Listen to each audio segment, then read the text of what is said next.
ملک میں آئین، ادارے اور پارلیمنٹ محفوظ نہیں، آئین پر عمل نہیں ہوگا تو اضطراب کا شکار ہوں گے۔ مولانا فضل الرحمان کا تقریب سے خطاب، کہا تبدیلیاں لائیں لیکن مخصوص سیاسی مفاد نظر نہیں آنا چاہیے۔ جو اسمبلی بیٹھی ہے اس کا عوام کی نمائندگی سے کوئی تعلق نہیں۔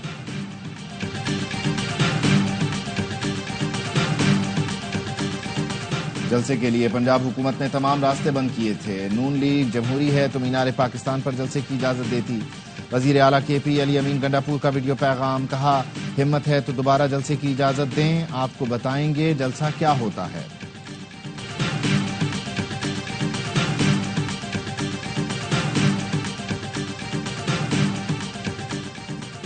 اور سوات میں معلم جبار روڈ پر پولیس موبائل وین کے قریب دھماکہ، پولیس اہلکار شہید، 4 زخمی، بم سڑک کنارے نصب کیا گیا تھا۔ سفیروں کی سیکیورٹی پروٹوکول میں شامل پولیس وین زد میں آئی۔ ترجمان دفتر خارجہ کا کہنا ہے سفارتی کور کے تمام ارکان بحفاظت اسلام آباد واپس پہنچ گئے۔ صدر، وزیر اعظم اور وزیر اعلیٰ کے پی کی مذمت، شہید کو خراج عقیدت۔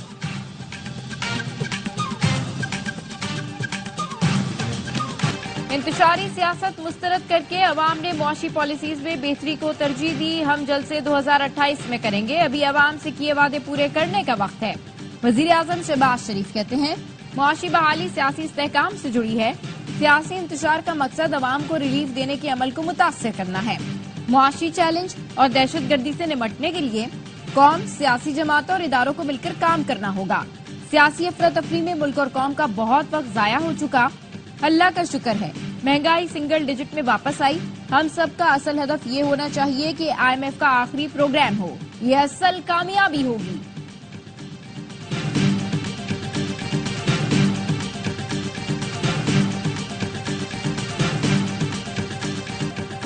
بانی پی ٹی آئی اسرائیل کے ہم خیال سیاستدان ہیں۔ اسرائیلی اخبار یروشلم پوسٹ نے بانی پی ٹی آئی کو اسرائیل کا حمایتی قرار دیا۔ آرٹیکل میں لکھا گیا بانی پی ٹی آئی نے اسرائیل کے خلاف عوامی سطح پر سخت بیان بازی کی، لیکن وہ اسرائیل کے ساتھ تعلقات معمول پر لانا چاہتے تھے۔ اندرون خانہ وہ تل ابیب کے حامی اور فوج مخالف ہیں۔ انہوں نے اپنے دور اقتدار میں اسرائیل سے تعلقات کے اشارے دیے۔ پاکستان میں اسٹیبلشمنٹ نے اسرائیل کے ساتھ تعلقات معمول پر آنے سے روک رکھا ہے۔ مسئلے کے حل کے لیے موجودہ سیاسی قیادت کو بدلنا ہوگا۔ ٹرمپ کی وائٹ ہاؤس واپسی پاک اسرائیل تعلقات کی بحالی تیز کر سکتی ہے۔ یروشلم پوسٹ نے اسرائیل کے اخبار ٹائمز آف اسرائیل کے دعووں کی تصدیق کر دی۔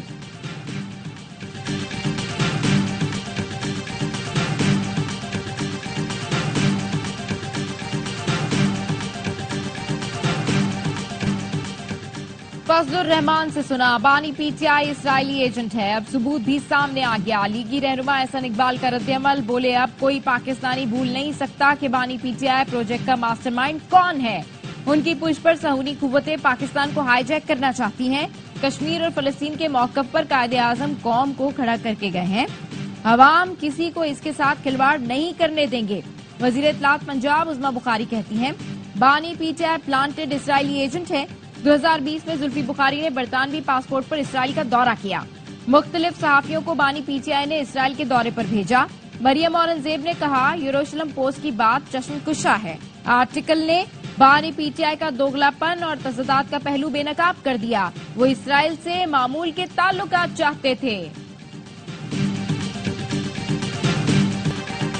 اسرائیلی لابی کے ساتھ بانی پی ٹی آئی کے تعلقات کوئی نئی بات نہیں۔ رہنما پیپلز پارٹی سینیٹر شیری رحمان کہتی ہیں بانی پی ٹی آئی روز اڈیالہ سے پیغام بھیجتے ہیں، ان دعووں کی بھی وضاحت کریں۔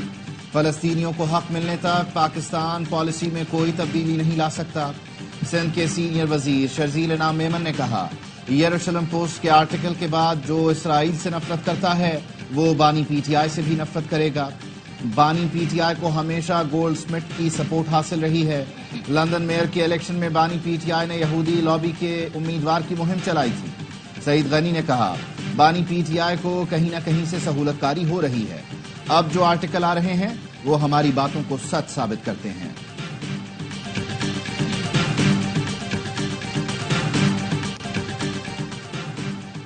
بانی پی ٹی آئی کی تعریف یہودی میڈیا نے کی ہے تو ان سے پوچھیں بانی وضاحت کیوں دے۔ مشیر اطلاعات کے پی بیرسٹر سیف کا رد عمل، کہا ان کی توقعات کے برعکس کامیاب جلسے پر یہ گھبرائے ہوئے ہیں، دور دور سے ایسا مواد لا رہے ہیں جو ہمارے خلاف استعمال کر سکیں۔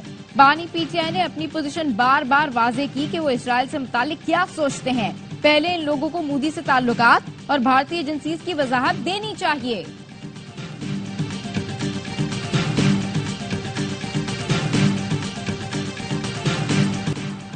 دنیا میں ٹرینڈ بن گیا جو اسرائیل کے ساتھ ہوگا عوام اس کے خلاف ہے. اسرائیل کو فائدہ پہنچانے والی پروڈکٹ کا بائیکاٹ کر سکتے ہیں.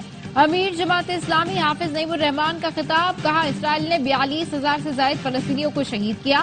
اسرائیل میں بھی نتنیاہو کے خلاف احتجاج ہو رہا ہے. پاکستان میں کچھ آئی پی پیز کے گھناؤنے کردار اور ملکی معیشت میں تباہی سے متعلق حقائق منظر عام پر آ گئے. حکومتی ذرائع کے مطابق کچھ آئی پی پیز نے غلط کانٹریکٹ کی وجہ سے بغیر بجلی پیدا کیے اربوں روپے وصول کیے. آئی پی پیز نے غلط کانٹریکٹ کیے جس کا خمیازہ حکومت کو بھگتنا پڑ رہا ہے. آئی پی پیز نے بنگلہ دیش ویتنام کے مقابلے اسی صلاحیت کے ونڈ پلانٹس 4 گنا مہنگے لگائے. کوئلے کے ذخائر کے باوجود آئی پی پیز بجلی پیدا کرنے کے لیے امپورٹڈ فیول پر انحصار کر رہی ہے. آئی پی پیز نے جتنا امپورٹڈ فیول درآمد کیا اتنی بجلی پیدا نہیں کی. حکومت سے اربوں روپے کی سبسڈی حاصل کی. آئی پی پیز حکومت کے بے پناہ اصرار کے باوجود فرنزک آڈٹ سے گریزاں ہیں. ٹیکس ڈیوٹی اور انشورنس مد میں بھی آئی پی پیز مالکان کو سہولتیں دی گئیں.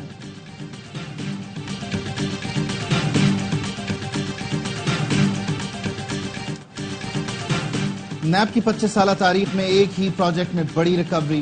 قومی خزانے کو بی آر ٹی پشاور سے 168 ارب روپے سے زائد کی بچت. نیب اعلامیے کے مطابق انٹرنیشنل کورٹ آف آربیٹریشن سے کانٹریکٹرز کا 31.5 ارب کا دعویٰ بھی خارج کروایا.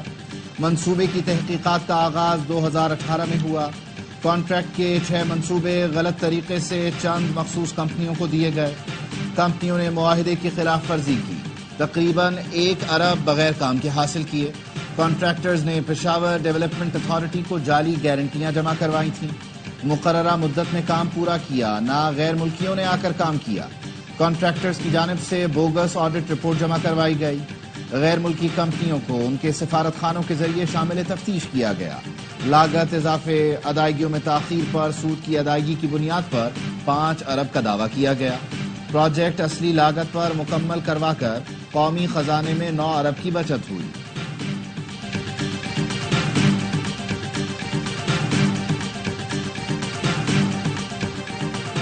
ایران کے صوبے خراسان میں کوئلے کی کان میں دھماکہ. 51 افراد جاں بحق ہو گئے. متعدد افراد زخمی بھی ہوئے. دھماکے کے وقت کان میں 70 افراد کام کر رہے تھے. گیس بھرنے سے دھماکہ ہوا. وزیر اعظم شہباز شریف کا جانی نقصان پر افسوس کا اظہار. ایران کے عوام اور حکومت کے لیے یکجہتی کا پیغام. کہا دکھ کی گھڑی میں ایران کی حکومت اور عوام کے ساتھ کھڑے ہیں. جنگی جنون میں مبتلا اسرائیل کے لبنان پر وحشیانہ حملے. آج صبح اسرائیلی فورسز نے جنوبی لبنان میں 110 مقامات پر 400 حملے کیے. حزب اللہ نے جوابی کارروائی میں شمالی اسرائیل میں فوجی تنصیبات کو نشانہ بنایا. حزب اللہ کا کہنا ہے یہ حملے پیجر اور واکی ٹاکی دھماکوں کے جواب میں کیے گئے. جمعے کو اسرائیلی فورسز نے بیروت پر میزائل برسائے تھے جس میں اموات کی تعداد 45 ہو گئی. اسرائیلی حملوں کے باعث لبنانی وزیر اعظم نجیب میقاتی نے اقوام متحدہ جنرل اسمبلی اجلاس میں شرکت منسوخ کر دی.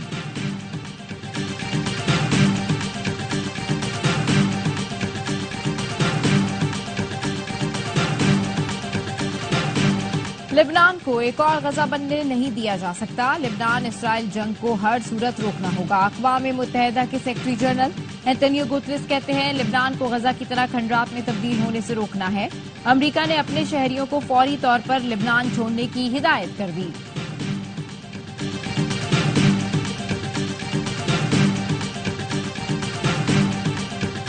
برآمدات کو فروغ دینے کے لیے 8.5 ارب روپے کی منظوری دی گئی. ٹیکسٹائل اور زراعت کی عالمی برانڈنگ کے لیے اقدامات کیے جا رہے ہیں. وفاقی وزیر تجارت جان کمال کہتے ہیں خیبر پختونخوا میں پہلے ایکسپو سینٹر کی تکمیل کے لیے فنڈز کی منظوری دی گئی ہے. کیسر آباد الائٹ ہسپتال کے ملازم کی 14 سالہ مریضہ سے مبینہ زیادتی. ملزم فرار. مقدمہ درج. پولیس کا کہنا ہے ملزم احسان ٹیسٹ کرانے کے بہانے مریضہ کو لیبر روم لے کر گیا اور بے ہوش کرنے کے بعد زیادتی کی. کراچی پولیس نے خواتین کو ہیپنیٹائز کر کے لوٹنے والی خواتین کے 6 رکنی بین الصوبائی گروہ کو پکڑ لیا. لاکھوں روپے مالیت کا سامان برآمد ہوا. پولیس کا کہنا ہے ملزمہ ہنا کو 2 متاثرہ فیملیز کی خواتین نے شناخت کر لیا.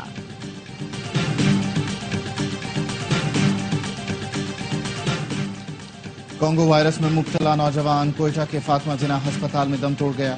مریض کو گزشتہ روز تشویشناک حالت میں ہسپتال لایا گیا تھا. بلوچستان میں رواں سال کانگو وائرس سے اموات کی تعداد 9 ہو گئی ہے. رواں سال صوبے میں کانگو کے 34 کیسز رپورٹ ہو چکے ہیں. پاکستان اٹامک انرجی کمیشن نے عالمی سطح پر ایک اور سنگ میل عبور کر لیا. بین الاقوامی ایٹمی توانائی ایجنسی نے پیسفک کو جنوبی ایشیا کو لبرٹیو سینٹر کا درجہ دے دیا. Chairman Pakistan atomic energy commission اور IAEA نمائندہ نے یادداشت پر دستخط کیے. ملک بھر کے میڈیکل کالجز میں داخلے کے لیے MD CAT کا انعقاد. لگ بھگ 1,67,000 سے زائد امیدواروں کی شرکت. کراچی اور لاڑکانہ کے کچھ طلبہ کا امتحانی مراکز قبل از وقت بند ہونے کا شکوہ. لاڑکانہ میں طلبہ نے SSP لاڑکانہ کے سامنے احتجاج کیا. MD CAT میں نقل کرانے کے الزام میں 8 ملزمان کرک سے گرفتار. غزہ میں اسرائیلی فورسز کے وحشیانہ حملے. 3 روز میں 119 فلسطینی شہید. زیتون میں اسکول پر بمباری میں 30 فلسطینی شہید، متعدد زخمی. دیر البلا میں اسرائیلی حملے میں متعدد فلسطینی زخمی ہوئے. اسرائیلی فوج کا رام اللہ میں الجزیرہ TV کے دفتر پر دھاوا. تل ابیب میں ہزاروں افراد کا وزیر اعظم نتن یاہو کے خلاف مظاہرہ. سکھ رہنما کے قتل کی بھارتی سازش بے نقاب ہونے کے بعد بائیڈن سے مودی کی پہلی ملاقات. ڈیلاویئر میں امریکی صدر کے رہائش گاہ کے باہر سکھوں کا احتجاج. بھارتی وزیر اعظم مودی کے احتساب کا مطالبہ. گرپتون سنگھ پنو کے قتل کی سازش پر امریکہ میں مودی حکومت کے خلاف مقدمہ درج ہے. امریکی صدر ایک بار پھر الجھن کا شکار. اسٹیج پر مودی کو متعارف کرانا ہی بھول گئے. ویڈیو سوشل میڈیا پر وائرل.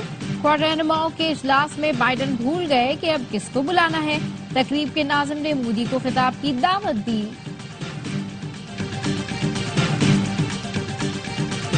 PCB محسن نقوی کا قذافی اسٹیڈیم کا دورہ. کہا اپ گریڈیشن پروجیکٹ کے حوالے سے ایک ایک لمحہ قیمتی ہے. چیمپئنز ٹرافی سے قبل اسٹیڈیمز اپ گریڈیشن پروجیکٹ کی تکمیل یقینی بنائی جائے گی. پاکستان کرکٹ بورڈ کل اسٹریٹجک کنیکشن کیمپ کی میزبانی کرے گا. چیئرمین PCB، کوچز اور سینئر کھلاڑی شرکت کریں گے. چیمپئنز ون ڈے کپ کا آخری گروپ میچ. سعود شکیل کی ڈالفنز اور شاہین آفریدی کی لائنز مد مقابل. یہ میچ پلے آف مرحلے کی آخری ٹیم کا فیصلہ کرے گا. ایونٹ کے تمام میچز اسپورٹس پر براہ راست دکھائے جا رہے ہیں. پاکستانی نژاد برطانوی باکسر حمزہ شیراز نے middleweight European boxing title جیت لیا. 25 سالہ حمزہ نے برطانوی باکسر ٹیلر ڈینی کو شکست دی. ویمبلے اسٹیڈیم دل دل پاکستان کے نغمے سے گونج اٹھا.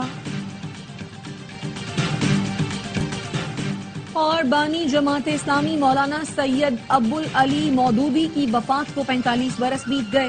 مولانا مودودی کا شمار 20ویں صدی کے عظیم اسلامی مفکرین میں ہوتا ہے. انہوں نے 26 اگست 1941 کو لاہور میں جماعت اسلامی کی بنیاد رکھی.